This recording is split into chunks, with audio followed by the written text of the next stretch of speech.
Sekali lah. Tak apa. Ni tak kat bawah ni sekali. Tengok ayam santai. Tu tak payah. Ayam boleh main-main.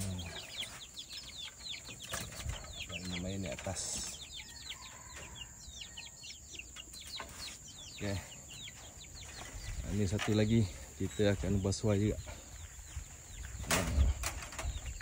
Kan. Itu basuh. Okay. Ini kedudukan dia. Dia semak kat bawah ni. Okay bang. Bawah ni semak oh. Nanti ayam boleh turun bawah. Tolong trim sikit. Ini kita orang baru Oh, tengah ni nanti kita akan buka dawai ni. Kawat ni kita buka. So ayam tak payah nak alas-alas dah.